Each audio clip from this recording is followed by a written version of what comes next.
Hey guys, Film Geek here. Today I'm talking about the 1981 film, Blowout. Kill it. You're right. It's hers. And it's shit. Look, Jack, I didn't hire that girl for her scream. I hired that girl for her tits. Well, then what are you worried about? With those tits, who's gonna be watching her scream? Let's move on.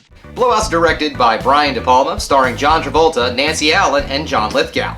Blowout is the story of a sound recordist. While out recording some sound effects one night, he accidentally records an accident that turns out to be a murder. This, of course, places him in immediate danger. Blowout was filmed on a budget of $18 million, but failed to do well at the box office, only pulling in about $13.2 million. The film, however, did become a critical success. A lot of critics loved this movie and audiences liked it also. It's currently sitting on Rotten Tomatoes with a critic score of 83% and an audience score of 82%. So people who have seen this film really do enjoy it. In fact, it's probably one of my favorite John Travolta movies next to Pulp Fiction. Which brings me to a funny thing. This is actually Quentin Tarantino's favorite Brian De Palma film, and it's the reason that he ended up casting John Travolta in the role that he played in Pulp Fiction.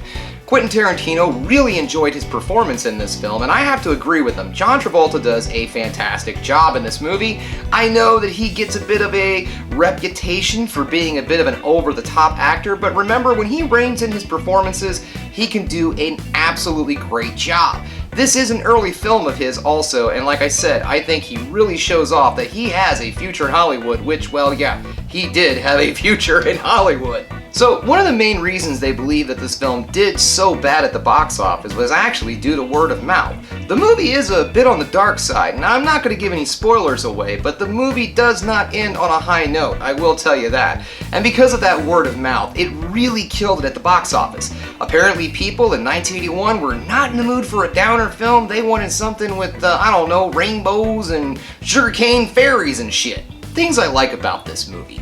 First off, I would have to say the pacing of this movie is spot on. For a thriller, sometimes they can get a little slow in places, but this one, however, really keeps the ball rolling throughout the entire film. There is really not a lot of downtime. There are some quiet moments for character development, but other than that, this movie really keeps a really good pace from beginning to end. One of the things that makes this film really unique is the use of sound effects. With John Travolta's character being a sound engineer for movies, they really hone in on the importance of sound. When John Travolta's character was out recording sound, he records this accident. And the whole thing about the blowout is the fact that he swears that right before the tire blew out, there was another sound that could have been a gunshot. And nobody really believes him about this. So he tries to investigate further and further and further. So in the scenes where he's kind of breaking down the sounds and he's listening to his recording, they do some really cool shots and they incorporate the sound effects.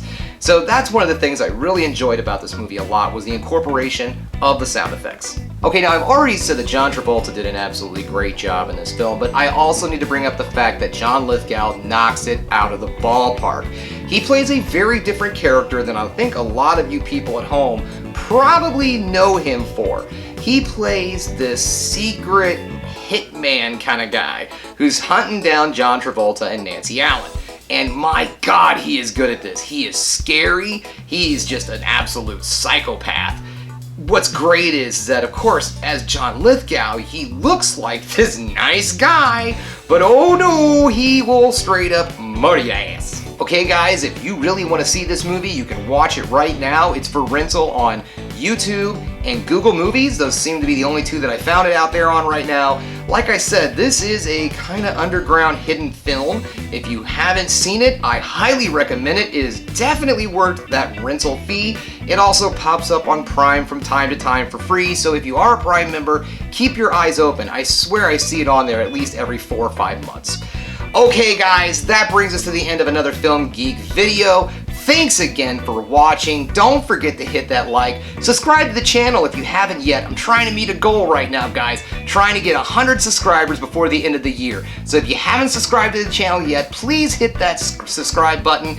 Don't forget to ring the bell for notifications. And of course, folks, as I always like to say, keep watching movies. You know I'm gonna.